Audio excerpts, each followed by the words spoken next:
Welcome to the whole story. Now, in the whole story, we put together all the information we have about one particular issue so you don't have to go looking for the background of that issue.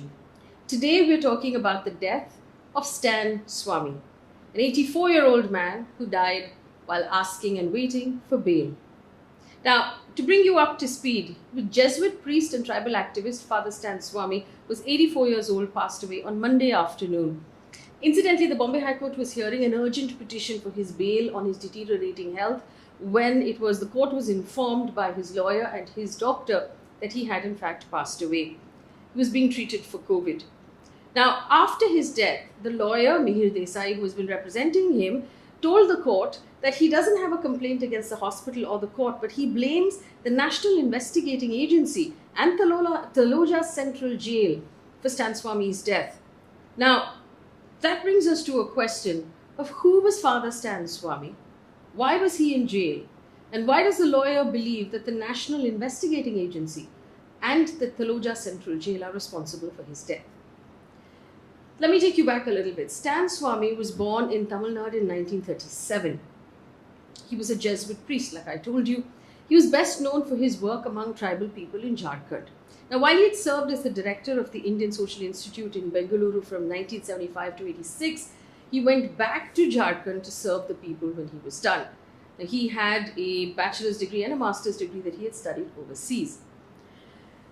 He was, in various statements, he's told stories about how he was struck when he lived among the tribal people by how sophisticated their culture, their tradition, their language, and their mode of self-government was. He was also surprised because they lived in such rich land of forest and minerals, but yet they were extremely poor. He noted, he said, that this was because they did not have rights and no one in government actually delivered their rights to them. Stan Swamy then made it his life's work to fight for the rights of tribal people. He also constantly called out the government's failure to implement the fifth schedule of the Constitution. Now, the fifth schedule of the Constitution tells every state government that the governor has special powers to specifically look after the areas in which tribal people live in those states. And he said that repeated state government after state government failed to do that job. He worked with many others to bring about the PESA Act, the PESA Act of 1996. It granted powers to the Gram Panchayat of the village, of the tribal village, where if anyone wanted to come and take their land for construction or for infrastructure or mining, they had to get consent of the Gram Sabha. He also realized that even after the new land acquisition rules and the PESA Act, the tribal people were not being given adequate compensation for their land, nor were they aware of their rights. So he apparently then went traveling from village to village inside of the forest and educating these people about their rights, so they knew what they were entitled to.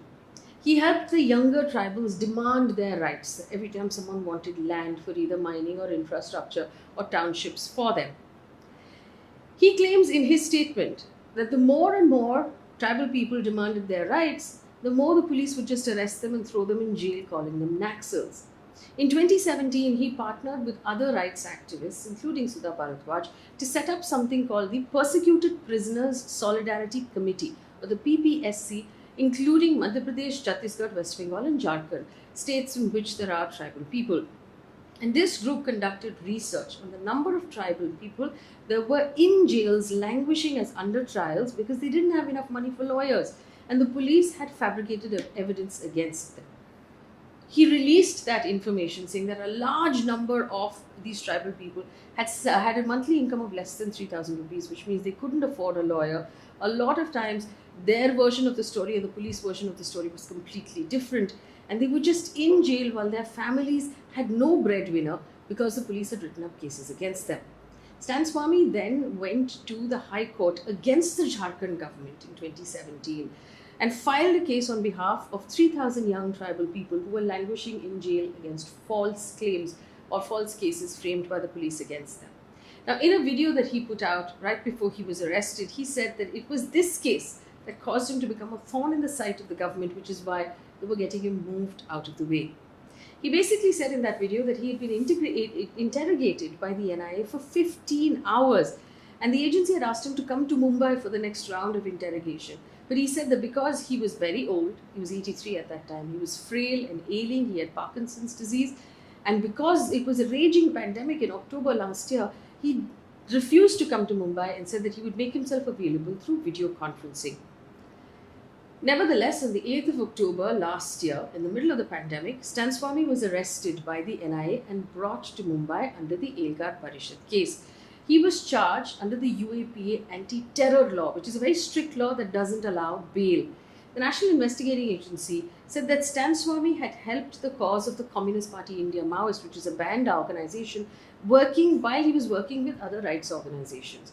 Now, there were several sort of source-based information in newspapers that he had also received money from various organizations, but none of the newspapers that we checked had an official quote from anyone in the NIA. These were all source-based without any sort of attribution to it. On the 3rd of July, Stan Swamy moved Bombay High Court challenging the fact that the NIA had brought UAPA against him. They were denying him bail, but they hadn't been able to prove any of the bring any of the proof against the allegations they had against him. At that time, the NIA argued that they have enough proof, but we haven't seen that proof yet. Stan Swamy is the oldest person to be charged of terrorism in India. He was 83 at that time. Now, the NIA say that he and his co-accused were working on behalf of the CPI Maoist to create a conspiracy to create unrest in the country. They said that on the 31st of December 2017, the police claimed that there were inflammatory speeches made at a conclave in Pune by all of these people. And according to the police, these speeches triggered riots in Bhima Koregaon, which resulted in violence. Stan Swamy said that he had never attended that event or never gone to that place at all, so he had nothing to do with it whatsoever. In fact, in a statement he released just before he was arrested, he said that he had nothing to do with Bhima Koregaon. He also said that the police had falsely planted, fabricated messages on his computer that he had never sent. Stan Swamy was in jail for a total of 9 months. His health continuously deteriorated when he was in jail. It took more than 2 months of him asking for a straw when he was in jail before he actually got it. Now, he had filed a plea before the court saying that he had a bag when he left Ranchi in which he had a sipper cup and a straw because he has Parkinson's disease and it causes tremors and he's not able to lift a glass to his lips. The court asked the NIA to hand him the sipper cup. The NIA took 3 weeks to respond to the court to say they don't have the sipper cup. They took another 20 days to respond to a petition asking for warm clothes in the winter. He was given his sipper cup in December last year when he was arrested in October. His health then continued to deteriorate. There were concerns about the fact that he might have contracted COVID in a very crowded prison because he was complaining of fever and weakness. His lawyers filed repeated appeals before the court to grant him bail on health grounds. In one hearing in May, the Bombay High Court asked him to appear on video conference and the judges noted that he couldn't even hear the person sitting next to him. He then said before the court that Taloja jail, and I quote, "Taloja jail has brought me to a situation when I can neither write, nor walk, nor eat by myself. Someone has to feed me with a spoon. I was taken to JJ hospital. I had no opportunity to explain what I should be given. The medicines which the jail authorities are giving me, my deterioration is more powerful than the tablets they're giving me." When the NIA actually argued against sending him to a private hospital and said, let's send him to JJ hospital, he said he would rather die in prison than be sent to a government hospital again because it's of no use. At that time, Taloja Central Jail apparently only had Ayurvedic doctors and did not have allopathic doctors to treat him. Stan Swamy was finally moved to Holy Family Hospital on the 28th of May. He tested positive for COVID and then was moved into the ICU. It was after that his lawyers filed one more urgent petition to grant him bail because he was moved onto a ventilator over the weekend. But Stan Swamy died before that petition could be heard. Stan Swamy is now free. What is happening to me is not something unique happening to me alone. It's a broader process that is taking place all over the country. We are all aware how prominent intellectuals, lawyers, writers, poets, activists, student leaders. They are all put into jail just because they have expressed their dissent or raised questions about the ruling powers of the India. So we are part of the process. As such, in a way, I am happy to be part of this process because I'm not a silent spectator, but I'm part of it, part of the game, and ready to pay the price, whatever be it.